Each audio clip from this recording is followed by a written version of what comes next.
Առհասարակ բարեգործությունը լինում է 3 տեսակի բարեգործություններ։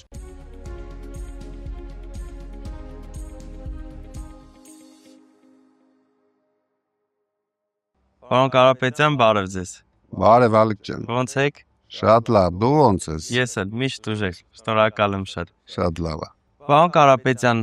կասեք, որն է եղել առաջի բարեգործությունը Հայաստանում, որ դուք արել եք։ Ես հիշում եմ 94-95 թվականներ, ես արդեն Կալուգայում էի ապրում եւ աշխատում։ Ինձ միշտ տանջում էր, որ Տաշիրում եկեղեցի չկա։ Երևի Հայաստանի միակ շրջանն էր, որտեղ եկեղեցի չկար։ Եվ այդ տարիներին կաթոլիկ եկեղեցին սկսել էր ձևավորել իր եկեղեցին Տաշիրում, ահագին օգնություններ էր անում Տաշիրի բնակչությանը, քանի որ մեր շրջանի բնակչությանը հիմնականում ասում էին ֆրանկներ, այսինքն կաթոլիկ հայեր, չնայած որ ես ոչ մի անգամ չեմ հիշում, որ մեր շրջանում այդ կաթոլիկ գաղափարը եղել է, բայց միշտ ասում էին ֆրանկներ։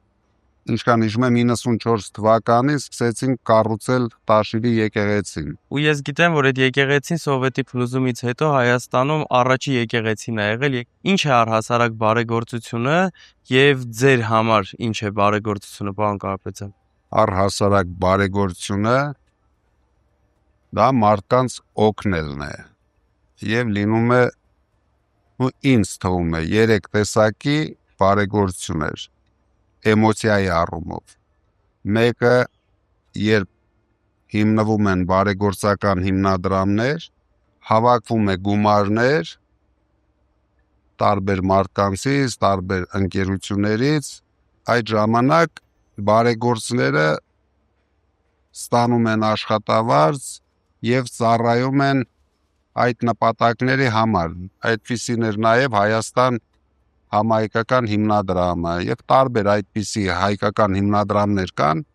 ովքեր հավաքում են գումար, բարեգործություններ են անում։ Երկրորդը դա հիմնականում այն երկրներին է վերաբերվում, որտեղ հարկերի ինչ որ մասը, եթե դու բարեգործություն ես անում, ազատվում ես այդ հարկերից։ Երրորդ եւ ամենաէմոցիոնալ բարեգործությունը, երբ դա անում ես քո գրպանի հաշվին։ Դա ամենամեծ ինձ թվում է էմոցիան է բերում։ Կարող եմ ասել նույնիսկ հաճույք է բերում։ Ինձ մոտ իհարկե միշտ երրորդ տիպի բարեգործություն է եղել։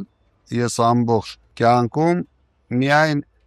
մեր միջոցներն եմ օգտագործել այդ նպատակների համար։ Դրա համար դրանից երևի ամենամեծ հաճույքը ես եմ ստացել, երբ հնարավորություն եմ ունեցել մարդկանց օգնելու։ Առհասարակ երեխաները չեն շարունակում իրենց ծնողների գործը, բայց ինչպես տեսնում ենք, ձեր պարագայում լրիվ հակառակն է։ Ինչու՞մն է այդ գաղտնիքը։ Սկսած դաստիարակությունից,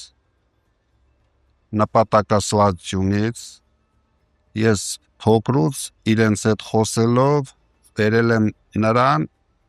որ նրանք պարտավոր են օգտակար լինել մարդկանց։ Իսկ դա հնարավոր է միայն, եթե դու կարողանում ես ճիշտ ուղղություն ընտրել կյանքում։ Իրենք ընտրեցին իրենց համար ճիշտ ուղղություն, շարունակել իմ գործը եւ երեքն էլ արդեն 19 տարեկանից ակտիվ մասնակցում էին մեր ընտանեկան բիզնեսի մեջ։ Դրա համար ես հիմա արդեն հնարավորություն ունեմ ամբողջ բիզնեսը վստահեմ իրենց եւ վստահ եմ, որ իրենք ավելի կզարգացնեն նույնիսկ առանց ինձ։ Իսկ ձեր շնորհիվ մենք կունենանք ուժեղ Հայաստան։ Եվ ամենակարևորը վստահությունն է։ Երբ դու վստահում ես քո երեխաներին, արդեն 12 տարեկանից իրենց վստահում էի։ Զգում էի, որ իրենք լավ մարդ են դառնալու։ Պետք է ճիշտ օրինակ ծառայել երիտասարդներին, ոչ միայն քո երեխաներին։ Պետք է այնպես անել, որ շատ երիտասարդներ ուզենան նմանվեն քեզ։ Շնորհակալ եմ շատ, պարոն Կարապետյան, հետաքրքիր զրույցի համար։ Ձեզ լավ օր։ Ես էլ եմ շնորհակալ, Ալիկ ջան։